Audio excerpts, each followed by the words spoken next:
Good morning, students. Good morning, everyone. আমি স্বাগত sir. প্রত্যেক দিনের ন্যায় আজকে আমাদের থিওরি ক্লাস। আজকে একটা স্পেশাল পর্ব। এটা মূলত মনোবিদ্যার অংশ থেকেই নেওয়া।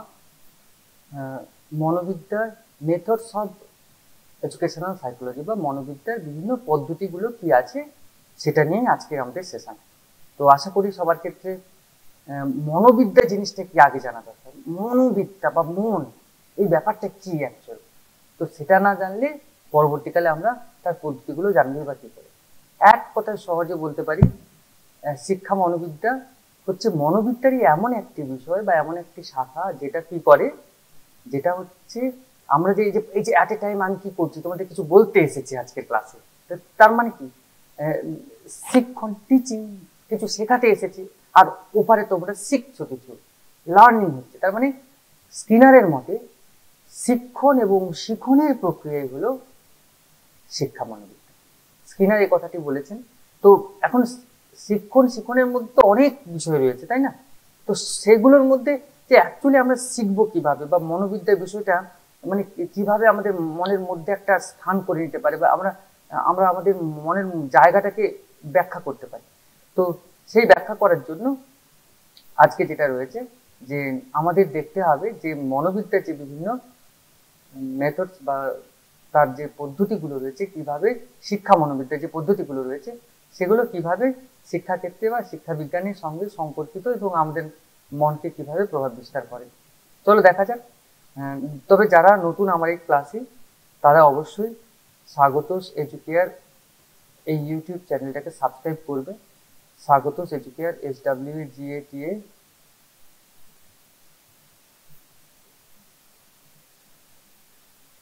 স্বাগতোস এডুকেয়ার।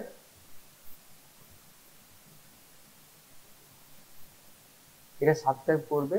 আর সাবস্ক্রাইব করলে টাইম টু টাইম আমি যে ক্লাসগুলো নেব অবশ্যই সকলের কাছে পৌঁছে যাবে, তোমাদের কাছে অবশ্যই পৌঁছে যাবে। আর এই ক্লাসটার পর অনেকের মনে হবে যে ক্লাসের নোটসগুলো পেলে ভালো হয়। অবশ্যই প্রত্যেকটা ক্লাসের পর আমার নোটসগুলো প্রোভাইড করা হয়। ইউটিউব চ্যানেলে ক্লাসগুলো হলো আর নোটসগুলো প্রোভাইড করা হলো স্বাগতোস এডুকেয়ার বলে টেলিগ্রাম চ্যানেল রয়েছে, সেই টেলিগ্রামে জয়েন করলেই পেয়ে যাবে। তো চলো আজকে একদম সরাসরি সেশনে চলে যাই। ক্লাস দেখার সময় অবশ্যই লাইক এবং শেয়ার করো।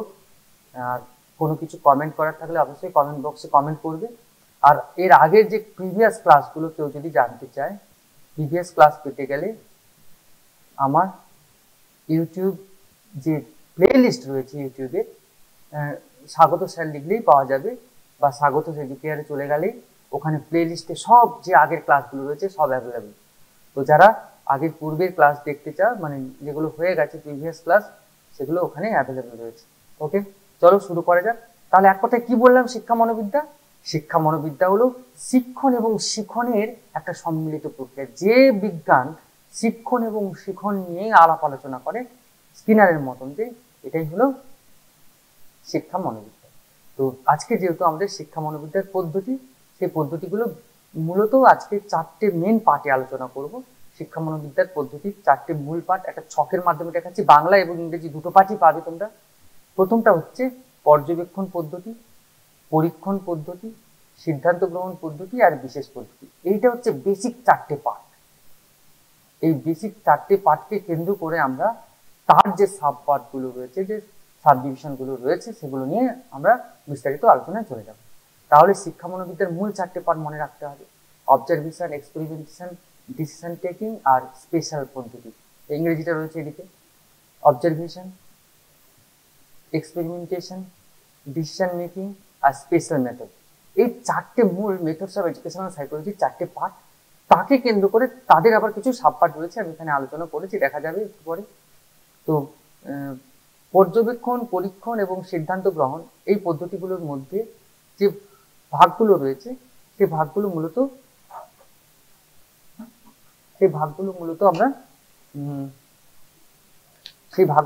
আমরা সংক্ষেপে আলোচনা করব এখানে। আশা করি সবার কাছে এটা, হ্যাঁ, ভাগগুলো মূলত সংক্ষেপে আলোচনা করব। আর আলোচনা করলে সবার কাছে এটা ঠিকঠাক আশা করি বোধগম্যতার মতো হবে, কারণ বোধগম্য হয়ে উঠবে। এর আগে আমি ফিলোসফিক্যাল ফাউন্ডেশন অফ এডুকেশনের একটা ক্লাস নিয়েছিলাম, সেটা ছিল পুরো এডুকেশনের যে মানে philosophical foundation of education Indian philosophy নিয়ে পুরো বিস্তারিত এরকমভাবে চার্টের মাধ্যমে আলোচনা করেছি, ডায়াগ্রাম দিয়ে দিয়ে ডিসকাস করছি। আজকেও ঠিক একইভাবে শিক্ষা মনোবিদ্যার মূল 4টি পদ্ধতি, তাহলে মনে রাখতে হবে পর্যবেক্ষণ, পরীক্ষণ, সিদ্ধান্ত গ্রহণ আর বিশেষ পদ্ধতি, observation, experimentation, decision taking and special method. এগুলোর আবার দুটো করে পার্ট বলছি। এর পর্যবেক্ষণের দুটো পার্ট, ইন্ট্রোস্পেকশন বা অন্তর্দর্শন, অবজেক্টিভ মেথড বা নৈর্ব্যক্তিক, আর পরীক্ষণ বা এক্সপেরিমেন্টেশনের দুটো ভাগ, একক দল আর সমদল। প্রত্যেকটার ইংরেজি পার্ট রয়েছে, সিঙ্গেল গ্রুপ, সেম গ্রুপ। অবজারভেশনের দুটো পার্ট, ইন্ট্রোস্পেকশন, অবজারভেশন। এক্সপেরিমেন্টেশনের দুটো part, single group, same group. Okay. তেমনি সিদ্ধান্ত গ্রহণ বা ডিসিশন টেকিং এর মধ্যে কি রয়েছে, ডিসিশন মেকিং এর মধ্যে রয়েছে যুক্তি নির্ভর পদ্ধতি, অভিজ্ঞতা নির্ভর পদ্ধতি, বিশ্লেষণাত্মক পদ্ধতি আর রাশি বৈজ্ঞানিক বা স্ট্যাটিস্টিক্যাল মেথড। দেখো ইংরেজি পার্টগুলো, reasoning method, experience method, analytical method and statistical method. Next দেখো বিশেষ পদ্ধতি, 4টে ভাগ বললাম, পর্যবেক্ষণ, পরীক্ষণ, সিদ্ধান্ত গ্রহণ, লাস্ট পার্ট হচ্ছে বিশেষ পদ্ধতি। এই বিশেষ পদ্ধতির আবার 4টে পার্ট রয়েছে, সাব পার্ট, ক্রমবিকাশ বা developmental process, case study method, চিকিৎসামূলক পদ্ধতি অ্যান্ড তুলনামূলক পদ্ধতি। এর ইংরেজিগুলো development method, case study, therapeutic and comparative. এই হয়েছে মূল 4টে ভাগের আন্ডারে কতগুলো সাব পার্ট। চলো ভেতরে যাওয়া যাক, পুরো এর বিষয়গুলো কেমন হয়। যে কোনো বিজ্ঞানের অ্যাকচুয়ালি অবজারভেশনটা বা এক্সপেরিমেন্টেশন বা ডিসিশন মেকিং বা স্পেশাল মেথড, এগুলো আলোচনা করার আগে আমাকে একটা বুঝতে হবে মনোবিদ্যার উদ্দেশ্যটা কি ছিল। যে কোনো বিজ্ঞানের উদ্দেশ্য হলো বিভিন্ন অবস্থা পর্যবেক্ষণ করে সেই সম্পর্কে একটা সাধারণ সূত্র আবিষ্কার করা। বিভিন্ন গবেষণার ফল হিসেবে আমরা তা পেয়েছি। মনোবিদ্যার উদ্দেশ্য ঠিক তাই। এটা কি ধরনের উদ্দেশ্যকে নির্ধারণ করে? এটা হচ্ছে ব্যক্তির বিভিন্ন মানসিক অবস্থা এবং বিভিন্ন আচরণকে পর্যবেক্ষণ করে তাদের সম্পর্কে একটা সাধারণ নিয়ম আবিষ্কার করাই হলো মনোবিদ্যার মূল উদ্দেশ্য। শিক্ষা মনোবিদ্যার উদ্দেশ্য ঠিক এক। মনোবিজ্ঞানের বিষয়বস্তু নির্বাচনের জন্য যে ধরনের পদ্ধতি ব্যবহার করা হয় তা অন্যান্য বিজ্ঞানের মতো এখানে প্রায় একই রয়েছে। শিক্ষা মনোবিদ্যার পদ্ধতি মূল 4টে বললাম একটু আগে, observation, experimentation, decision making and special method. এদের তার মানে কি, যে কোনো বিজ্ঞানের উদ্দেশ্য হলো বিভিন্ন অবস্থা বা পর্যবেক্ষণ করে সেই সম্পর্কে সাধারণ সূত্র একটা আবিষ্কার করা। The purpose of any science is to discover general principle about different situation by observing them. The purpose of psychology is precisely because the purpose of psychology is to discover general rules about different mental states. আমাদের মনের যে অবস্থাগুলো তার বিভিন্ন আচরণকে পর্যবেক্ষণ করার যে পদ্ধতিগুলো, সেগুলোই করার উদ্দেশ্যে শিক্ষা মনোবিদ্যা সর্বদা অব্যাহত রয়েছে। তো সেই মনোবিদ্যার উদ্দেশ্য এই মানে পদ্ধতিগুলো, তাহলে কিভাবে এই শিক্ষা মনোবিদ্যার পদ্ধতিগুলো কিভাবে সেই মনের উদ্দেশ্য বা আচরণগুলোকে পর্যবেক্ষণ করে, মনের বিভিন্ন অবস্থাগুলোকে পর্যবেক্ষণ করে, তার 4টে মূল পার্ট রয়েছে, পর্যবেক্ষণ, পরীক্ষণ, সিদ্ধান্ত গ্রহণ এবং বিশেষ পদ্ধতি। তার মধ্যে প্রথমটা চলে যাই। এই যে বললাম বিজ্ঞানে পর্যবেক্ষণ করে, তার প্রথমটা চলো দেখা যাক। তার আগে বলি যে শিক্ষা মনোবিদ্যার ক্ষেত্রে কোনো বিশেষ আচরণকে সম্পাদনের সময় কি ধরনের মানসিক অবস্থা সৃষ্টি হচ্ছে তা কিন্তু পর্যবেক্ষণ করা সম্ভব নয়। তাই বাইরে থেকে কিছু আচরণকে দেখা যায়, শুধু কি অবজারভেশন, আমি বাইরে থেকে দূর থেকে দাঁড়িয়ে দেখলাম একজনের মনের অবস্থা কেমন, শুধু কি তাই করা যায়? তার ব্যক্তিগত, তাকেও রিয়েলাইজ করতে হবে সে কি করছে। তার মানে দেখো মনোবিদ্যার কাজ হচ্ছে শুধুমাত্র যে একজন বাইরে থেকে দেখে যে আরেকজনের মনকে উপলব্ধি করা তা না, একজন ব্যক্তিকেও নিজেকে উপলব্ধি করতে হবে, মানসিক অবস্থা তার বুঝতে হবে, নিজেকেও বুঝতে হবে। এছাড়া পর্যবেক্ষণ নিজে একই ধরনের পরিস্থিতি স্থাপন করে নিজেই মানসিক অবস্থা সম্পর্কে একটা ধারণা পেতে পারে। আমি আমার মানসিক অবস্থা সম্পর্কে ধারণা পেতে গেলে আমাকে নিজেকে অ্যানালিসিস করতে হবে, বুঝতে হবে। এবার আমার সম্পর্কে অন্যজনের ধারণা করতে গেলে তাকে আমাকে অ্যানালিসিস করতে হবে। এইভাবেই চলে। চলো প্রথমেই চলে যাই একদম মূল পদ্ধতি, যেটা ইন্ট্রোস্পেকশন বা অন্তর্দর্শন পদ্ধতি। মানে ওটা হচ্ছে অবজারভেশন পদ্ধতির প্রথম অংশ, ইন্ট্রোস্পেকশন। আচ্ছা, অবজারভেশন তাহলে কি বললাম, এটা রয়েছে 1 নম্বর। এই যে এটা হচ্ছে 1 নম্বর পদ্ধতি, অবজারভেশন পদ্ধতি বা পর্যবেক্ষণ পদ্ধতি। আমি বললাম কি পর্যবেক্ষণ পদ্ধতি দুটো পার্ট রয়েছে, একটা হচ্ছে, তাহলে কি বললাম, একটা হচ্ছে অন্তর্দর্শন, অন্তর্দর্শন, আর একটা হচ্ছে পর্যবেক্ষণ পদ্ধতি। অন্তর্দর্শনটা কি? নিজে নিজেকে জানো। আমি চুপ করে বসে থাকলাম, চোখ বন্ধ করে একটা ভাবলাম, রিয়েলাইজ করলাম, ও আচ্ছা আচ্ছা, আমার এই জিনিসগুলো এরকম করলে বোধহয় ভালো হতো। That is introspection. Introspection method when a person observe his own method, এই যে ওন মেথড, মানে নিজে নিজেকে জানে। আমরা সবাই যদি নিজেকে উপলব্ধি করতে পারি তাহলে অনেক সমস্যা কিন্তু কমে যাবে। তাই নিজেকে নিজেকে বোঝা, নিজেকে নিজেকে জানা, এই যে জানার পদ্ধতি, এটাকেই বলছে অন্তর্দর্শন বা ইন্ট্রোস্পেকশন। তাহলে আরেকবার বলি, ইন্ট্রোস্পেকশন কি? ওন স্টাডি বাই মি, আমার দ্বারা আমাকেই স্টাডি করা, নিজে নিজেকে বোঝা, এক কথায় নিজেকে দেখাই হচ্ছে অন্তর্দর্শন। বাংলায় লিখেছি দেখো, মনকে নিজের মধ্যে অভিক্ষেপ করা, এক কথায় নিজেকে দেখাই হচ্ছে অন্তর্দর্শন। আমি নিজেকে দেখবো, এখন চোখ দিয়ে কি নিজেকে দেখতে পাবো না, এটা রিয়েলাইজ করতে হবে, মনের মধ্যে আমি কেমন সেটাকে উপলব্ধি করতে হবে, এই দেখাটাকেই বলছে অন্তর্দর্শন। নেক্সট দ্বিতীয় পার্ট অবজারভেশনের বলছে পর্যবেক্ষণ পদ্ধতি, দুটো পার্ট রয়েছে, একটা বললাম ইন্ট্রোস্পেকশন, আর হচ্ছে নৈবেক্তিক পর্যবেক্ষণ পদ্ধতি, অবজেক্টিভ অবজারভেশন। এইটা কিন্তু আমি নিজেকে আর দেখছি না, আমি অন্যজনকে দেখছি, ওকে দেখছি। এই যে ওকে দেখছি, তাকে দেখছি, তার মানে কি আমাকে কি করতে হবে, আমাকে অন্যকে দেখতে হবে, দূর থেকে দাঁড়িয়ে আমি রিয়েলাইজ করছি যে সে কেমন। এই পর্যবেক্ষণটাকে বলছে নৈবেক্তিক বা অবজেক্টিভ অবজারভেশন। একটা বলছি নিজে নিজেকে উপলব্ধি করা ইন্ট্রোস্পেকশন, আর একটা বলছি আমি অন্যকে উপলব্ধি করছি, অন্যকে দেখছি, অন্যকে জানার চেষ্টা করছি, এটাকে বলছে নৈবেক্তিক বা অবজেক্টিভ অবজারভেশন। ওকে, তো objective observation, observing the changes of other, changes from others from outside in the objective observation. আমি অন্যকে দেখবো যখন, সেটা হচ্ছে অন্যকে যখন দেখবো, অন্যকে যখন উপলব্ধি করব, সেটাকে বলছে নৈবেক্তিক বা অবজেক্টিভ অবজারভেশন। অন্যকে দেখাই হচ্ছে পর্যবেক্ষণ, এক কথায় অন্যকে দেখাই হচ্ছে নৈবেক্তিক পর্যবেক্ষণ, অন্যকে দেখা হচ্ছে নৈবেক্তিক পর্যবেক্ষণ। ওকে, তো নেক্সট চলো, নেক্সট কি, নেক্সট রয়েছে, হ্যাঁ, এই নৈবেক্তিক অবজারভেশন, অন্যকে দেখা বা নিজে নিজেকে দেখা, এই জায়গাগুলো মূলত এর আন্ডারে 6টি রয়েছে। যে এই ধরনের কৌশল অবলম্বন যে করি আমরা, নৈবেক্তিক পর্যবেক্ষণ যে হয় বা অন্যকে যখন দেখি, এই পদ্ধতির উন্নতির জন্য নানা ধরনের কৌশল অবলম্বন করা হয়েছে। এই কৌশলগুলোর মধ্যে কি কি রয়েছে চলো একটা একটা একটু করে বলবো। Rating scale, time sample, anecdotal record, interview, questionnaire and test, সবকটাই আছে এখানে। তো রেটিং স্কেলটা কি? মান নির্ণায়ক একটা অভিজ্ঞতা বা মান নির্ণায়ক একটা স্কেল। রেটিং স্কেল কেমন হয়? হ্যাঁ বলছি, রেটিং স্কেল কেমন হয়?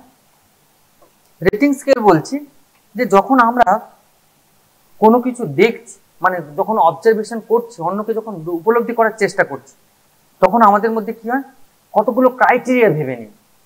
এইরকম ক্রাইটেরিয়াগুলো হয় রেটিং স্কেল নির্ণয় করতে গেলে। সাধারণত এই ধরনের ক্রাইটেরিয়াগুলো আমাকে, মানে ধরো খুব ভালো, ভালো, তারপরে ধরো এরকম ভাবে কতগুলো পোর্শনে আমরা ভেঙে নিই, একটা চার্ট করে দেখাচ্ছি।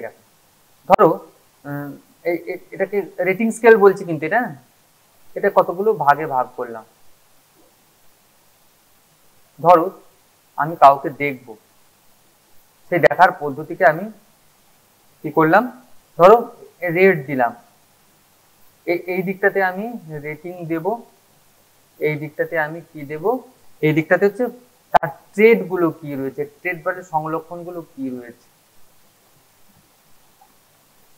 এইদিকে ট্রেড দেব। ট্রেড মানে কি, এরকম একটা হতে পারে, সে সবার সঙ্গে কত সুন্দর মেশে কি মেশে না, তার সামাজিকতা কতটা, তার সামাজিকতা দিলাম 1 নম্বরে।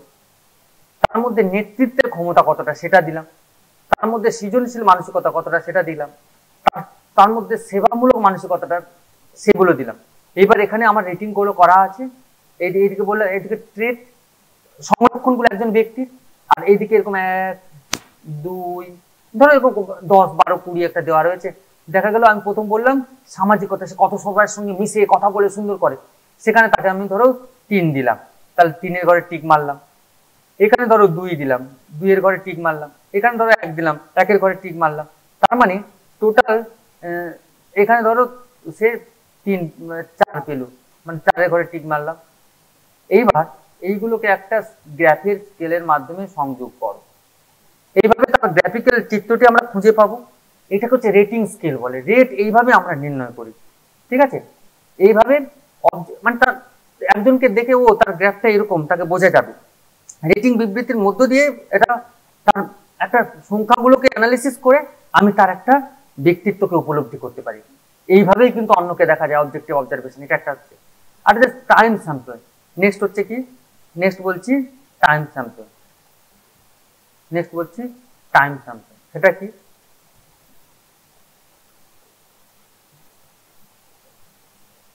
এরপর টাইম স্যাম্পলটা কি? টাইম স্যাম্পল হচ্ছে একটা বিরাট এরিয়া, তাতে আমি কি করলাম, কিছু স্যাম্পল নিয়ে নিলাম। সেই স্যাম্পল নিয়ে আমি কি করলাম, তাদের নৈবেক্তিক বা অবজেক্টিভ অবজারভেশন করলাম। তার মানে দেখো সব ক্ষেত্রে কিন্তু অবজারভেশনটা একই রকম হচ্ছে না।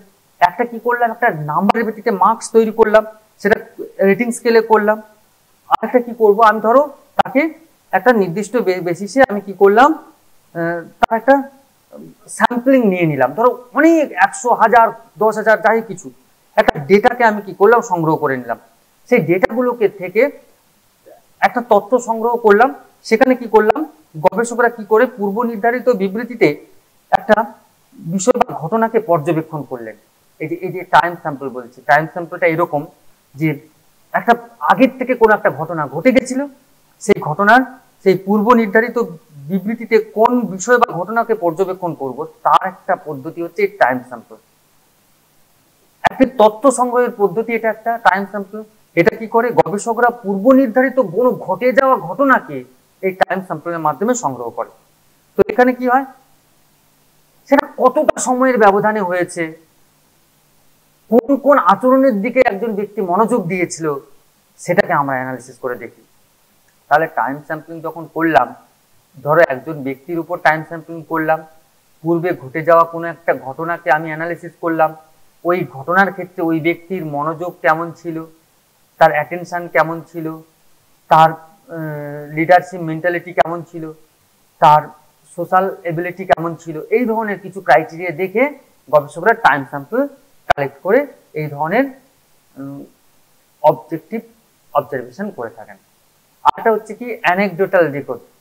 এটা হচ্ছে 3 নম্বরটা হচ্ছে কি অ্যানেকডোটাল রেকর্ড। এটা কেমন হয়, এআরসি বলি আমরা সহজে, এআরসি বা অ্যানেকডোটাল রেকর্ড কার্ড। এর মধ্যে কি থাকে, অ্যানেকডোটাল রেকর্ড কার্ড হচ্ছে এও ঠিক সেম একটা ব্যাপার। অ্যানেকডোটাল রেকর্ড হচ্ছে এরকমই, পূর্বে একটা ঘটনা ঘটেছে, সেই ঘটনাটাকে আমরা কি করলাম, একটা ওই একটা আমরা কি করলাম, পূর্বে কোনো একটা ঘটনা ঘটেছে, অতীত জীবনে, ব্যক্তি জীবনে এমন এক ঘটনা ঘটেছে যার মধ্যে দিয়ে সে গুরুত্বপূর্ণ একটা কোনো তথ্য সে লিখে রেখেছিল, এটা বুঝতে পারি।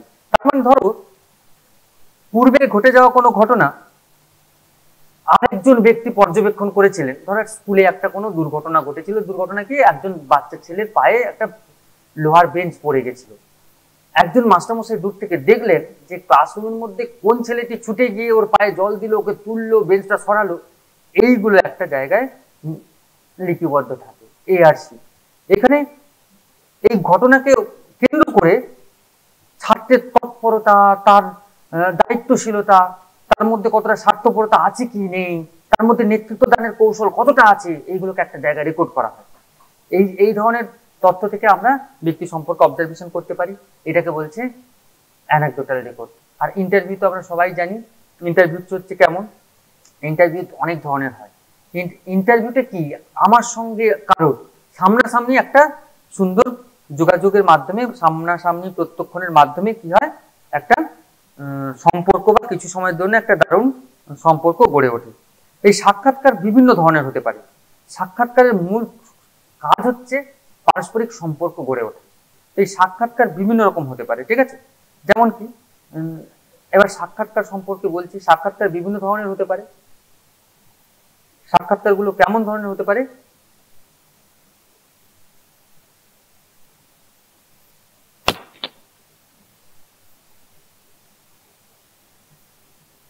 সাক্ষাৎকারগুলো কেমন ধরনের হতে পারে? একটা হচ্ছে ব্যক্তিগত ও দলগত সাক্ষাৎকার, সংগঠিত, অসংগঠিত এবং অর্ধ সংগঠিত সাক্ষাৎকার। ব্যক্তিগত সাক্ষাৎকার কেমন? সামনাসামনি একজন পার্সন টু পার্সন, একজন হতে পারে, দুইজন হতে পারে, তিনজন হতে পারে, পারস্পরিক একটা প্রত্যক্ষ যোগাযোগের মধ্য দিয়ে এই সাক্ষাৎকার গড়ে ওঠে। এটা হচ্ছে কি ধরনের সাক্ষাৎকার? এটা হচ্ছে পার্সন টু পার্সন, মানে একজন ব্যক্তি থেকে আরেকজন ব্যক্তির, মানে পারস্পরিক সরাসরি সম্পর্কের মধ্য দিয়ে গড়ে ওঠে। এটা হচ্ছে ব্যক্তিগত বা দলগত, দুরকম ভাবে হতে পারে। একজন ব্যক্তিকে দিয়ে হতে পারে, একটা গ্রুপ দিয়ে হতে পারে। একজন ব্যক্তি দিয়ে হতে পারে বা একটা গ্রুপ দিয়ে হতে পারে। একজন ব্যক্তির সম্পর্কে তিনজন বসে আছে, একজন ব্যক্তির সম্পর্কে 1 2 3 4 যাই হোক এরকম বসে আছে, পারস্পরিক সম্পর্কের মধ্য দিয়ে যদি কোনো ইন্টারভিউ গড়ে ওঠে তাকে আমরা বলি গ্রুপ সাক্ষাৎকার। তার মানে একটা ভাগ কি বললাম? একটা ভাগ বললাম ব্যক্তিগত ও দলগত সাক্ষাৎকার, সাক্ষাৎকার সম্পর্কে বলছি। একটা হচ্ছে ব্যক্তিগত বা দলগত, বা ইন্টারভিউ সম্পর্কে বলছি, ব্যক্তিগত বা দলগত, ব্যক্তিগত বা দলগত, ব্যক্তিগত দলগত, ব্যক্তিগত দলগত। আর 1 নম্বর হচ্ছে ব্যক্তিগত দলগত। 2 হচ্ছে কি সংগঠিত অসংগঠিত, আগে থেকে রেডি করা থাকে সংগঠিত, বা হঠাৎ করে কেউ এলো তার সম্পর্কে কথা বলতে বলতে নানা ধরনের কথা এসে গেল, সেটা হচ্ছে অসংগঠিত। অনির্দেশিত কেন্দ্রীভূত সাক্ষাৎকার, একটা নির্দিষ্ট জায়গায় সেন্ট্রাল করা আছে। নির্দিষ্ট অনির্দিষ্ট বা অনির্দেশিত সাক্ষাৎকার কি? মনোবিশ্লেষণে যার প্রকৃতির একটা নির্দিষ্ট সীমা রয়েছে, কোন একটা ইন্টারনাল মোটিভেশন তৈরি হয়েছে, আভ্যন্তরীণ সাক্ষাৎকার। তার মানে ওটা হচ্ছে কেন্দ্রীভূত সাক্ষাৎকার, অনির্দেশিত, কোনো নির্দেশনা থাকে না। আর নির্দেশনা দিয়ে সাক্ষাৎকার, এই অমুক দিন একটা হবে, একটা নির্দেশনা দিয়ে সাক্ষাৎকার।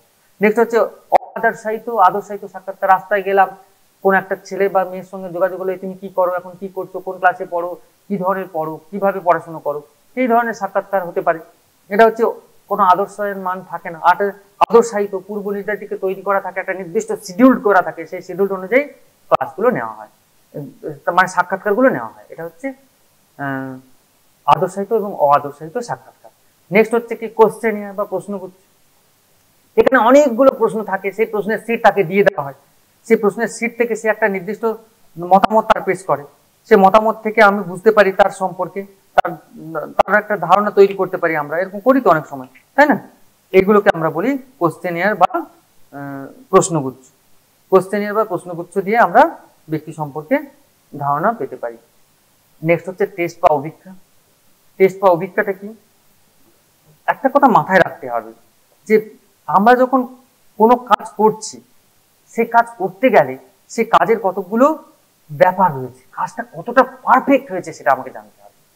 মানে তার ইভালুয়েশন প্রয়োজন, তাই না? তার মূল্যায়ন করা প্রয়োজন। একজন কাজ করেই গেল, তার কোনো শেষ নেই, আরে কেমন হলো কাজটা, তার ইভালুয়েশনটা কে করবে? তাকে দেখতে তো হবে কাজটা ঠিকঠাক হচ্ছে কিনা, নাহলে সে সবসময় করেই গেল কাজটা, কাজ করে গেল কিন্তু কিছু কাজ হলো না, তার মানে কিছু লাভ নেই। কাজের একটা ইভালুয়েশন দরকার, যে কাজের কতটা বেনিফিট আমি পেলাম, কতটা ভালো হলো, কতটা পারফেক্ট হলো, সেটা জানার দরকার। তার মানে কি অভিজ্ঞতা কি? অভিজ্ঞতা হলো পরিমাপের যন্ত্র বা এমন একটা টেকনিক বা এমন একটা ইভালুয়েশন টেকনিক যেটা কি করে, যেটা হচ্ছে একটা নির্দিষ্ট সময়ে বিশেষ কোনো আচরণকে পরিমাপ করে। ওই যে বললাম আমি একটা নির্দিষ্ট সময়, এই সময় কতটা কাজ ঠিকঠাক করলাম, এই কাজটা আমাকে ইভালুয়েট করে দেখতে হবে। আমাকে একটা নির্দিষ্ট সময়ে আমি কাজটা কত পারফেক্ট করতে পারলাম কি পারলাম না, তার জাজমেন্ট করার কৌশল হচ্ছে টেস্ট বা অভিজ্ঞতা। ওকে, তো এইগুলো গেল। তাহলে কি বললাম, এগুলো অবজারভেশনের মধ্যে দুটো ভাগ ছিল, একটা ইন্ট্রোস্পেকশন, একটা হচ্ছে objective observation. Next 2 number main পদ্ধতির মধ্যে রয়েছে এক্সপেরিমেন্টেশন বা পরীক্ষণ পদ্ধতি। পরীক্ষণ কথাটা বললেই দুটো জায়গায় এসে, যে experimentation by experiment we mean control observation. একটা দারুণ কথা ইংরেজিতে। অবজারভেশন দেখবো যখন দুটো ভাবে দেখতে হবে। আমি ক্লাস 5 দেখবো, ক্লাস 5-এর দুটো গ্রুপ করলাম, একটা হচ্ছে 1 নম্বর গ্রুপ, একটা হচ্ছে 2 নম্বর গ্রুপ। ক্লাস 5-এর কেমন ছেলেমেয়েরা, 1 নম্বর গ্রুপের ছেলেমেয়েদের সব রকম হেল্প দিলাম, ভালো করে পড়ালাম, নোটস লেখালাম, ক্লাস টেস্ট নিলাম, ক্লাস টেস্টের রেজাল্ট তাদেরকে দেখালাম, তাদের ভুল ত্রুটিগুলো ধরিয়ে দিলাম। এটা হচ্ছে একদল ছেলে মেয়ে। ধরো এখানে 10 জন ছিল, এখানেও 10 জন ছিল। এই 10 জনকে আমি কোনো কিছুই দিলাম না, কিছুই বললাম না, তারপরে একটা পরীক্ষা নিলাম, নিয়ে দেখলাম কার ভালো পারফরমেন্স করেছে। এক্সপেরিমেন্টেশন তাহলে এটা হচ্ছে এটা এই যে এইটা হচ্ছে কন্ট্রোল নিয়ন্ত্রিত, সরি হ্যাঁ এটা নিয়ন্ত্রিত একটা অনিয়ন্ত্রিত। এই যে যেটা এটা নিয়ন্ত্রিত গ্রুপ, যাদের 1 নম্বর গ্রুপটা হচ্ছে নিয়ন্ত্রিত, এদের অনেক রকম ট্রিটমেন্ট দিলাম, আর এদের কোনো রকম ট্রিটমেন্ট দিলাম না। কন্ট্রোল গ্রুপ আর এটা হচ্ছে এমনি কোনো কন্ট্রোলের মধ্যে থাকবে না, আনকন্ট্রোল। তার মানে পরীক্ষণ পদ্ধতি, এক্সপেরিমেন্টেশন মেথডই হচ্ছে পরীক্ষণ পদ্ধতি। বলতে আমরা নিয়ন্ত্রিত পর্যবেক্ষণকে বুঝে থাকি। এক্ষেত্রে প্রয়োজন মতো কতগুলো অবস্থা বা দলকে নিয়ন্ত্রণ করে যে কোনো একটিকে বিশেষভাবে পর্যবেক্ষণ করার পদ্ধতিকেই বলা হয় পরীক্ষণ। তার মানে আমি যখন কাউকে শেখাচ্ছি, কাউকে কোনো একটা এক্সপেরিমেন্ট করছি, তখন দুজন ব্যক্তি অবশ্যই প্রয়োজন এখানে, বা দুটো দল অবশ্যই প্রয়োজন। একটা হচ্ছে পরীক্ষক, এক্সপেরিমেন্টর থাকবেন, আর একজন পরীক্ষার্থী থাকবে, দুটো দল থাকবে। এবার এই পরীক্ষা ব্যবস্থাটা নেওয়া হয়। যে দলটাকে ট্রিটমেন্ট দেওয়া হবে সেটা হচ্ছে এক্সপেরিমেন্টাল গ্রুপ, আর অন্য দলকে বলা হয় নিয়ন্ত্রিত দল বা কন্ট্রোল গ্রুপ। শিক্ষা মনোবিদ্যার বিভিন্ন দলের মধ্যে সম্পর্ক নির্ণয়ের জন্য 3 ধরনের পদ্ধতি এখানে ব্যবহার করা হবে। আরেকবার বলি, যে ধরনের দলকে বলা হয় পরীক্ষামূলক দল, মানে একটি দলের উপর যখন কোনো একটি পরীক্ষায় কোনো একটি দলের উপর বিশেষ অবস্থা বা আমরা দেখতে চাইছি, এই ধরনের দলকে বলা হয় পরীক্ষামূলক দল, এক্সপেরিমেন্টাল গ্রুপ। আর অন্য দলকে বলা হয় নিয়ন্ত্রিত দল বা কন্ট্রোল গ্রুপ। তার মানে যাদের আমি অবস্থাটা দেখতে চাইছি, একদলকে ট্রিটমেন্ট দিলাম, একদলকে দিলাম না, এইভাবেই আমাকে দেখতে হবে। ওকে, এখানে 3 টাইপ অফ এক্সপেরিমেন্টাল মেথডস আছে, সেইগুলো দিয়ে দেখতে হয়। 3 টাইপ অফ এক্সপেরিমেন্টাল মেথড কি নিচেই দেখছি, দেখো। 1 নম্বর, দুটো ধরনের এক্সপেরিমেন্টাল হয় এক্সপেরিমেন্টাল মেথডে। Experimental related to determining the relationship between stimulus related group and response related group. দুটো দেখো, স্টিমুলাস রিলেটেড গ্রুপ একটা, আর হচ্ছে রেসপন্স রিলেটেড গ্রুপ। একটা উদ্দীপক সংক্রান্ত দল, আর হচ্ছে প্রতিক্রিয়া সংক্রান্ত দল। উদ্দীপক মানে কি, যাদের আমরা অনেক কিছু হেল্প করব, তাদের বিভিন্ন রকম সাহায্য করব। পরীক্ষায় যে বললাম বাচ্চাদের, তাদের সব রকমই পরীক্ষার জন্য নোটস বানিয়ে দেবো, তাদের একটা ক্লাস টেস্ট নেব, তাদের সমস্যাগুলো তুলে ধরবো, তাদের সঙ্গে আলাপ আলোচনা করবো। আর একটা দল হচ্ছে রেসপন্স গ্রুপ, প্রতিক্রিয়া সংক্রান্ত দল। দুটো দল নিয়ে করতে হবে, এটা একটা পদ্ধতি। কোনো উদ্দীপক সংক্রান্ত দলের সঙ্গে প্রতিক্রিয়া সংক্রান্ত দলের সম্পর্ক নির্ণয় সম্বন্ধীয় পরীক্ষা একটা পদ্ধতি। 2 নম্বর হচ্ছে বা খ, কোনো ব্যক্তি সংক্রান্ত দলের সঙ্গে প্রতিক্রিয়া সংক্রান্ত দলের সম্পর্ক সম্বন্ধীয় পরীক্ষা। Experimental related to determining the relationship between person related group আর response related group. Stimulus related বলেছিলাম প্রথমটা, এটা বলছি পারসন রিলেটেড গ্রুপ, আর একটা হচ্ছে রেসপন্স রিলেটেড গ্রুপ, ব্যক্তি সংক্রান্ত দল আর প্রতিক্রিয়া সংক্রান্ত দল। এইভাবে একটা গ্রুপ নেব, এইভাবে নিয়ে করা যায়। 3 নম্বরটা কি বা গ, 2 ধরনের ব্যক্তি সংক্রান্ত দলের সঙ্গে সম্পর্ক নির্ণয় সম্বন্ধীয় পরীক্ষা। এখানে related to determining the relationship between 2 type of person related group. 2 ধরনের ব্যক্তির একটা দল নিয়ে আমরা এই ধরনের পদ্ধতিগুলো করে থাকি। তাহলে আমাদের কি বললাম, আমাদের তাহলে দুটো পদ্ধতি বলা হয়ে গেল। একটা হচ্ছে অবজারভেশন বা পরীক্ষামূলক পদ্ধতি, সরি পর্যবেক্ষণমূলক পদ্ধতি। 2 নম্বর বললাম এক্সপেরিমেন্টাল পদ্ধতি। 3 নম্বরে চলে যাব সরাসরি ইনফারেন্স বা ডিসিশন টেকিং বা ডিসিশন মেকিং পদ্ধতি বা সিদ্ধান্ত গ্রহণের পদ্ধতি। এটি হলো এমন একটি পদ্ধতি যেটা হচ্ছে এই শিক্ষা মনোবিদ্যার যে পদ্ধতিগুলো আছে তার মধ্যে এটাকে সর্বশেষ ধরা হয়। এরপরেও কিন্তু আছে একটা মনোবিজ্ঞানেও পর্যবেক্ষণ ও পরীক্ষালব্ধ ফলকে বিশ্লেষণ করে বিশেষ সিদ্ধান্তে একটা পৌঁছানো হয়। এই সিদ্ধান্ত নেওয়ার পদ্ধতিটাকেই তাই বলা হয় ডিসিশন মেকিং বা সিদ্ধান্ত গ্রহণের প্রক্রিয়া। Inference, this is the last stage of the method of like others মানে science. Educational psychology also analyze the result of observation and experimentation to its specific conclusion. এত কিছু করলাম, আমি একটা নির্দিষ্ট ফলাফলে বা সিদ্ধান্তে পৌঁছতে হবে, সেই সিদ্ধান্তে না পৌঁছালে আমি পারবো না। তাই কোনো কোনো ক্ষেত্রে আমরা যুক্তির মাধ্যমে সিদ্ধান্তে উপনীত হতে পারি। মনোবিজ্ঞানে এমন অনেক জটিল বিষয় আছে যার বিশ্লেষণ সম্ভব হয় না। এইভাবে যুক্তি তর্কের মাধ্যমে সিদ্ধান্তে উপনীত হতে পারি, এটা উপনীত হবে, সিদ্ধান্তে উপনীত হতে পারি, তাকে বলে যুক্তি নির্ভর সিদ্ধান্ত। যে সকল সিদ্ধান্ত গ্রহণের ক্ষেত্রে প্রমাণ থাকে না বা প্রমাণ গ্রহণ সম্ভব নয়, এই ধরনের পরিস্থিতিতে পরীক্ষালব্ধর ফলের তাৎপর্য নির্ণয় করি। ঠিক একইভাবে যখন সাধারণ অভিজ্ঞতার উপর নির্ভর করে আমরা সিদ্ধান্তে উপনীত হয়ে থাকি, তাকে আমরা বলি অভিজ্ঞতা ভিত্তিক সিদ্ধান্ত গ্রহণের একটা প্রক্রিয়া। বর্তমানে শিক্ষা মনোবিদ্যায় বেশিরভাগ ক্ষেত্রেই সিদ্ধান্ত গ্রহণের জন্য পরীক্ষালব্ধ তথ্যকে রাশিবিজ্ঞানের বিভিন্ন পদ্ধতির দ্বারা বিশ্লেষণ করা হয়। এই ধরনের সিদ্ধান্ত গ্রহণের প্রক্রিয়াকে আমরা বলি রাশি বৈজ্ঞানিক পদ্ধতি। এটা হচ্ছে 1 নম্বর। তাহলে সিদ্ধান্ত গ্রহণের প্রক্রিয়ার 1 নম্বর হচ্ছে রাশি বৈজ্ঞানিক পদ্ধতি। রাশি বৈজ্ঞানিক পদ্ধতিটা কি? রাশি বৈজ্ঞানিক পদ্ধতি হচ্ছে কেমন? রাশি বৈজ্ঞানিক পদ্ধতি হচ্ছে সিদ্ধান্ত গ্রহণের প্রক্রিয়ার মধ্যে রাশি বৈজ্ঞানিক পদ্ধতি হচ্ছে এমন পদ্ধতি যেখানে আমরা কি করি, একটা স্ট্যাটিস্টিক্যাল ডেটা নিয়ে করে থাকি। তো ডিসিশন মেকিং বা সিদ্ধান্ত 3 নম্বর ইনফারেন্স বা সিদ্ধান্ত গ্রহণের প্রক্রিয়ার ক্ষেত্রে তাহলে প্রথমটা কি বললাম, একটা রাশি বৈজ্ঞানিক পদ্ধতি আছে। দ্বিতীয় কি বললাম, 1 মিনিট, হ্যাঁ, তো তার মানে আমরা যখন কি বলেছিলাম পদ্ধতি, দেখো সিদ্ধান্ত গ্রহণের পদ্ধতির মধ্যে প্রথমটা হচ্ছে যুক্তি নির্ভর পদ্ধতি, একটা হচ্ছে অভিজ্ঞতা নির্ভর, একটা হচ্ছে বিশ্লেষণাত্মক, আর একটা রাশি বৈজ্ঞানিক। এই চারটির মধ্যে প্রথমটা কি বললাম, তাহলে প্রথমটা বললাম একটা কোনো কিছু কাজ করতে গেলে আমাকে তাহলে যুক্তি তর্কের মধ্য দিয়ে এগোতে হবে। 1 নম্বর যুক্তি নির্ভর একটা প্রক্রিয়া হয়েছে। 2 নম্বর দেখো অভিজ্ঞতা নির্ভর প্রক্রিয়া। দেখো আমাদের অভিজ্ঞতার উপর নির্ভর করতে হয়, অভিজ্ঞতা নির্ভর প্রক্রিয়া।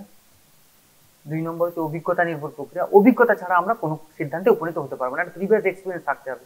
সবাই তো আর সিদ্ধান্ত দিতে পারবে না, তাই সিদ্ধান্ত দিতে গেলে পূর্বের তার অনেকগুলো অভিজ্ঞতা থাকতে হবে, সে অনেক কিছু ক্ষেত্রে অনেক কাজ করেছে, এই ধরনের তার সিদ্ধান্ত দেওয়ার ক্ষমতা রয়েছে। নেক্সট 3 নম্বরটা কি রয়েছে? 3 নম্বরে রয়েছে বিশ্লেষণাত্মক, মানে বিশ্লেষণ করে দেখাতে হবে তাকে যে ঠিকঠাক হয়েছে কিনা, বিশ্লেষণ করে সবাই দেখায়, এটা নয় বিশ্লেষণাত্মক, তাই এটা হচ্ছে বিশ্লেষণাত্মক, বিশ্লেষণ করে দেখায় একটা বিশ্লেষণাত্মক প্রক্রিয়া। 3 এবং আরেকটা রয়েছে রাশি বিজ্ঞানের পদ্ধতি বা 4। এখানে 3-4কে একসঙ্গে অ্যানালিসিস করেছি। ব্যাপারগুলো বলে দিই। যখন কোনো কিছুকে আমরা সিদ্ধান্ত দিতে যাই সেগুলোকে অনেকগুলো অ্যানালিসিস করতে হয়, যে তার 1 নম্বর পার্টে কি ছিল, 2 নম্বর পার্টে কি ছিল, 3 নম্বর পার্টে কি ছিল, সবগুলোকে যোগ করেই তো আমরা একটা সিদ্ধান্ত দিই, তাই না? এই যে অ্যানালিসিস করে করে দেখানো, অনেক মাস্টারমশাই আছেন কি করছেন, কোনো একটা ক্লাসে পড়াতে গিয়ে তিনি প্রত্যেকটা বিষয়কে ছোট্ট ছোট্ট টুকরো টুকরো করে এমন ভাবে বিষয় মানে তুলে ধরলেন, বিষয়টা সবার কাছে খুব সুন্দর বোধগম্য হয়ে উঠল। তার মানে এই যে ভেঙে ভেঙে বিষয়টার উপস্থাপন করা, এটা হচ্ছে বিশ্লেষণাত্মক পদ্ধতি।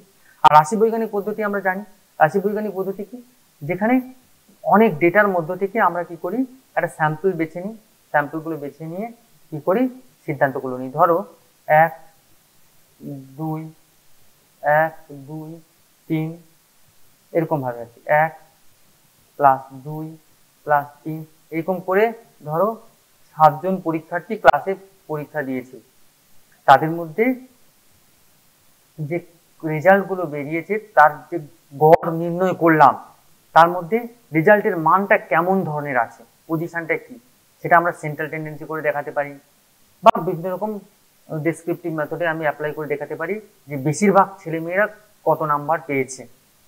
সেটা আমরা ওই মোড করেও দেখাতে পারি, এসডি করে ব্যাখ্যা করে বলতে পারি। আমরা এইভাবে স্ট্যাটিস্টিক্যাল মেথড ইউজ করে আমরা বলতে পারি। তার মানে এগুলো হচ্ছে, তাহলে কি বললাম, এখানে 3 নম্বর এবং 4 নম্বর পয়েন্টগুলো বললাম, একটা হচ্ছে বিশ্লেষণাত্মক পদ্ধতি, আর হচ্ছে রাশি বৈজ্ঞানিক পদ্ধতি। এই হলো আমার ওই ইনফারেন্স বা ডিসিশন টেকিং বা সিদ্ধান্ত নেওয়ার যে প্রক্রিয়া, সেগুলোর ব্যাখ্যা। নেক্সট এবং লাস্ট পার্ট, বিশেষ পদ্ধতি বা স্পেশাল মেথড। এটা কি রয়েছে, এখানে পর্যবেক্ষণ, পরীক্ষণ এবং সিদ্ধান্ত গ্রহণ ছাড়া শিক্ষা মনোবিদ্যার নিজস্ব কতগুলো পদ্ধতি আছে, যার সাহায্যে বিভিন্ন মানসিক প্রতিক্রিয়ার তাৎপর্য বিশ্লেষণ করা সম্ভব। এইগুলোর মধ্যে রয়েছে, দেখো, একটা হচ্ছে ক্রমবিকাশের পদ্ধতি। 1 নম্বরটা হচ্ছে ক্রমবিকাশ, এটা হচ্ছে এই যে ক্রমবিকাশের পদ্ধতি বা ডেভেলপমেন্টাল মেথড, জেনারেল মেথড। এটা যে পদ্ধতির দ্বারা কোনো বিশেষ অবস্থাকে বহুদিন ধরে অনুশীলন করে সেই মানসিক অবস্থার বিকাশের ধারা পর্যবেক্ষণ করা যায়। এর আবার দুটো পদ্ধতি আছে কিন্তু, ডেভেলপমেন্টাল মেথড, ক্রমবিকাশের পদ্ধতির আবার দুটো ভাগ। ক্রমবিকাশের পদ্ধতি দুটো ভাগ কি, এর আন্ডারে ধরো এক ক্রমবিকাশের পদ্ধতির প্রথমটা হচ্ছে longitudinal method,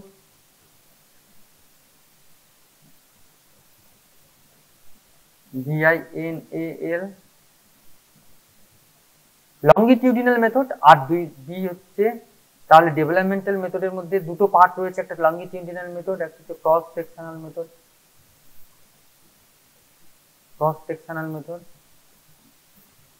PIONAL, cross sectional method. তাহলে লংগিটিউডিনাল মেথডটা কি, ক্রমবিকাশ বা ডেভেলপমেন্টাল মেথডের একটা দারুণ পদ্ধতি। ধরো আমি একটা গ্রুপকে স্টাডি করতে চাইছি, ক্রমবিকাশের পদ্ধতিটা দেখতে চাইছি, তাদের মেন্টাল এবং ফিজিক্যালি কেমন কেমন চেঞ্জ হতে চাইছি, তো তাদের যে ডেভেলপমেন্টাল স্টেজগুলোকে আমি ফলো করতে চাইছি, তার জন্য ধরো তার বয়সটা যখন 1 বছর হলো তখন একবার তাদের উপর একটা টেস্ট নিলাম বা তাদের উপর একটা অবজারভেশন করলাম। তাদের বয়স যখন 2 বছর হলো, তার মানে সেম গ্রুপের উপর লং টাইম, 1 ইয়ার, 2 ইয়ার, 3 ইয়ার, 4 ইয়ার, 5 ইয়ার, এভাবে তাদের 15 বছর ধরে আমি স্টাডি করলাম। তাহলে দীর্ঘ সময় ধরে একটা গ্রুপের উপর ইয়ারলি আমি একটা স্টাডি করে গেলাম, এটা হচ্ছে লংগিটিউডিনাল মেথড।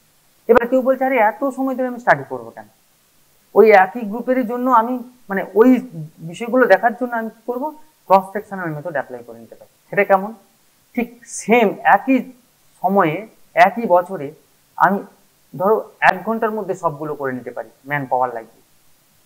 যাদের 1 ইয়ার এজ তাদের জন্য একটা পরীক্ষা ওই দিনই ধরো 10টার সময় নিলাম, 10:30টার সময় ধরো যাদের 2 ইয়ার এজ তাদের একটা নিয়ে নিলাম, যাদের আবার 8 ঘন্টা পরে যাদের 3 ইয়ার্স এজ তাদের এরকম ভাবে নিয়ে নিলাম। এইভাবে 15 বছর পর্যন্ত আমি নিয়ে নিলাম। তাহলে 1-2 দিনেই আমার টেস্টটা করে নেওয়া যাবে, বা একই সময়ে করে নেওয়া যাবে, অনেকজনকে লাগিয়ে দেবেন, 15 জন হলেই আমার টেস্টটা হয়ে যাবে।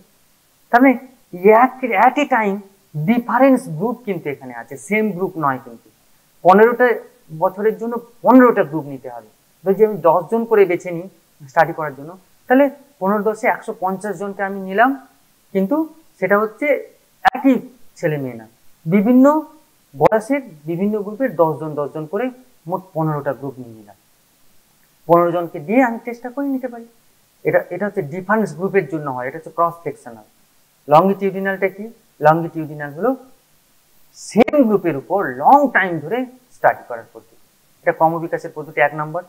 শিক্ষক যখন দেখতে চান শিশুর দৈহিক বিকাশের সঙ্গে তার বৌদ্ধিক বিকাশ কিভাবে ঘটছে, তখন এই পদ্ধতি আমরা ব্যবহার করি। ওই যে বললাম ফিজিক্যাল অ্যান্ড মেন্টাল কি কি স্টেজ, তার কি কি চেঞ্জ হচ্ছে সেটা দেখার জন্য আমরা এটা করে থাকি।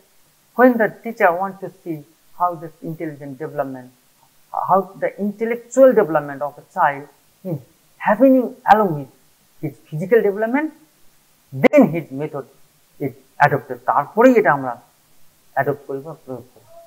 1 নম্বর তাহলে হলো বিশেষ পদ্ধতির 1 নম্বরটা বললাম ডেভেলপমেন্টাল প্রসেস, 2 নম্বরটা বললাম কি কেস স্টাডি মেথড বা কেস স্টাডি পদ্ধতি। এই ক্ষেত্রে বিশেষ সমস্যাযুক্ত ব্যক্তির অনুশীলন পদ্ধতি ব্যবহার করা হয়। এখানে কোনো বিশেষ সমস্যাযুক্ত শিক্ষার্থী সামগ্রিক পরিবেশ অনুশীলন করে তার সমস্যাকে বের করা হয়। শিক্ষার্থী সম্পূর্ণ জীবন পরিবেশ সম্পর্কে তথ্য সংগ্রহ করা হয়ে থাকে। এর জন্য তার সামাজিক পারিবারিক নানা ধরনের তথ্যকে খোঁজ খবর করে নিয়ে বিশ্লেষণ করে তবেই আমরা কেস স্টাডি করি। কেস স্টাডি করতে গেলে তার মানে একটা ব্যক্তি কি সমস্যার মধ্যে আছে সেই সমস্যাটাকে অ্যানালাইসিস করতে গেলে আমার তার পারিবারিক, সে কোথায় কোথায় মেলামেশা করে, কোথায় থাকে, তার সামাজিক পরিবেশকে অ্যানালাইসিস করতে হবে। কেস স্টাডি করে আমরা একজন সম্পর্কে ধারণা পেতে পারি, তার সমস্যার সমাধান করতে পারি। এই পদ্ধতিটাকে বলছে কেস স্টাডি পদ্ধতি। তাহলে আরেকবার বলি, বিশেষ পদ্ধতির প্রথমটা কি রয়েছে, বিশেষ পদ্ধতির প্রথমটা রয়েছে জেনারেল মেথড বা ডেভেলপমেন্টাল মেথড বা ক্রমবিকাশমূলক পদ্ধতি। তার মধ্যে দুটো পার্ট রয়েছে, একটা হচ্ছে লংগিটিউডিনাল মেথড আর একটা ক্রস সেকশনাল মেথড।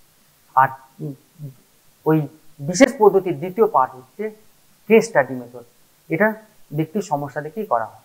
নেক্সট হচ্ছে থেরাপিউটিক মেথড, মুক্ত অনুষঙ্গ, এটা হচ্ছে থেরাপিউটিক। হ্যাঁ, ট্রিটমেন্ট দেওয়া হয় থেরাপিউটিক।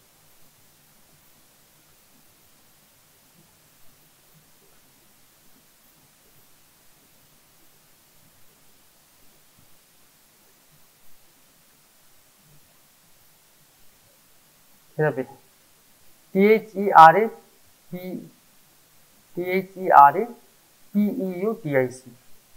থেরাপিটিক। নেক্সট হচ্ছে কম্পারেটিভ বা তুলনামূলক। এই দুটো পদ্ধতির কথা বলবো। থেরাপিটিক মেথডটা কি? থেরাপিটিক মেথডটা হচ্ছে সেটা ট্রিটমেন্ট দেয়।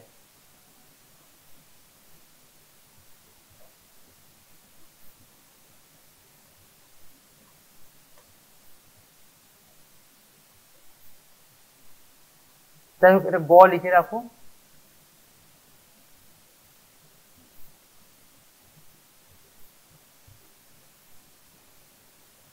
থেরাপিটিক,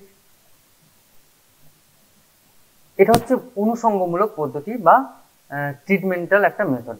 তো এই পদ্ধতি দিতে গেলে আমাদের প্রথমে তাহলে কি করতে হবে? মুক্ত অনুষঙ্গ বা মানসিক চিকিৎসার ক্ষেত্রে যে সকল পদ্ধতি ব্যবহার করে তার শিক্ষা বিজ্ঞান এখানে প্রয়োগ করা হয়। তো আমরা সবাই ফ্রয়েডিয়ান মেথড পড়েছি, ফ্রয়েডের তত্ত্ব পড়েছি, তাই না? ফ্রয়েডের তত্ত্বে কি পড়েছি আমরা? ফ্রয়েডের তত্ত্বে পড়েছি যে সেখানে ব্যক্তির মনকে বিভিন্ন দিক থেকে conscious mind, pre conscious, conscious, unconscious, এইরকম ভাবে আমরা ভাগ করে করে তারা দেখবো। ইগো সুপার ইগো দিয়ে অ্যানালিসিস করেছে ফ্রয়েডের মুক্ত অনুষঙ্গ পদ্ধতি, ফ্রি অ্যাসোসিয়েশন মেথড। তার মানে থেরাপিটিক পদ্ধতি treatment are also use educational psychology. Freud open associated method is used in educational psychology. Open association is used to analyze the inconsistent behavior of students. তার মানে মানুষের যে একজন ব্যক্তির বা একজন স্টুডেন্টের তার যে আচার আচরণগুলো সেগুলোকে এখানে আমরা অ্যানালিসিস করব। এই অ্যানালিসিস করতে গেলে ফ্রি বা মুক্ত অনুষঙ্গ পদ্ধতি ফ্রয়েডের, এটাকে আমরা প্রয়োগ করতে পারি। ফ্রয়েডিয়ান যে পদ্ধতি, ফ্রয়েডের কি বলে ওই তার যে ফ্রি অ্যাসোসিয়েশন মেথডটা, যেটা ইগো সুপার ইগো, এই ব্যাপারগুলোকে ব্যাখ্যা করে আমরা দেখতে পারি। তো এইগুলো মাথায় রাখো মোটামুটি। নেক্সট হচ্ছে লাস্ট হচ্ছে কি কম্পারেটিভ মেথড। এটা হচ্ছে তুলনামূলক, comparative. Comparative method, comparative method, এই দেখো কম্পারেটিভ মেথড, কম্পারেটিভ।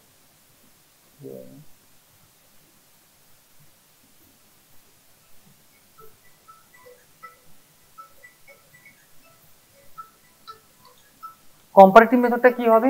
কম্পারেটিভ মেথডটা হচ্ছে কি, কম্পারেটিভ মেথডটা কি? কম্পারেটিভ মেথডটা হচ্ছে তুলনামূলক পদ্ধতি। এটা একটা মানুষের সঙ্গে আরেকটা মানুষের আচরণকে তুলনা করা হয়।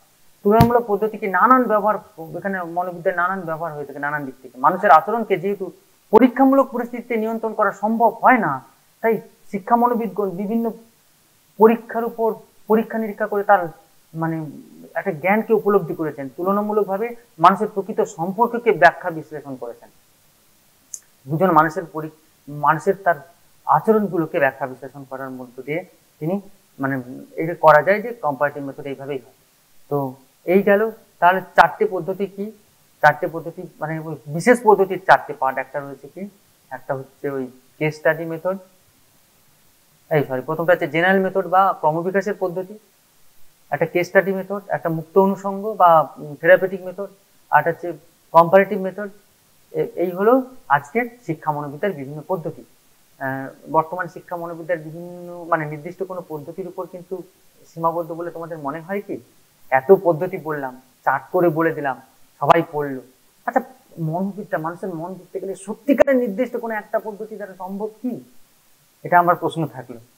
যাই হোক, যেহেতু শিক্ষার্থীরা বৈচিত্র্যময় আচরণ করে থাকে, তাই তাদের আচরণ বিশেষ কোনো পদ্ধতির দ্বারা পরিমাপ করা বড় কঠিন। তবুও আমরা এর মাধ্যমে মানে অনুশীলন সম্ভব নয় যদিও, তবুও এর মাধ্যমে বিভিন্ন ব্যক্তির আচরণের ভেদাভেদ, তার মনের অবস্থা, তার দেখার কৌশল, তার কোনো একটা কর্মক্ষেত্রে তার সক্রিয়তা, এইগুলো কিন্তু আমরা দেখে বুঝতে পারি সে এই ধরনের মানসিকতার ব্যক্তি।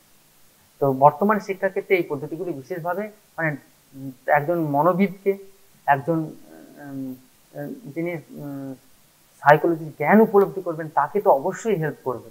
আর আমরা অনেক সময় দেখি না, কাউন্সিলর হন যারা, কাউন্সিলরদের তো অবশ্যই জানা প্রয়োজন যে কি টেকনিকে একটা বাচ্চার তার মনের অবস্থাকে আমি অ্যানালাইসিস করবো, মনের সম্পর্কে জানতে পারবো। বিশেষত শিক্ষা ক্ষেত্রে তার মনের প্রকৃতি উপলব্ধি করতে পারবে। শিক্ষা মনোবিদ্যা এই পদ্ধতিগুলো, এই পদ্ধতির মধ্য দিয়ে একজন শিক্ষার্থীকে, একজন ব্যক্তিকে, একজন মানুষকে সুন্দরভাবে তুলে ধরতে সাহায্য করে। ওকে, বাই বাই, সবাই ভালো থেকো। যারা আমার এই ক্লাসটা দেখেছেন, যারা সবাইকে বলবো নোটসগুলো টেলিগ্রাম চ্যানেলে পেয়ে যাবেন। টেলিগ্রাম চ্যানেলটা হচ্ছে স্বাগত এডুকেয়ার, আর ইউটিউব চ্যানেল তো রয়েছে। যারা প্রথম দেখলেন সাবস্ক্রাইব করে নেবেন, ক্লাসগুলো পরপর পৌঁছে যাবে। ওকে, বাই বাই, সি ইউ, ভালো থেকো, ভালো রেখো।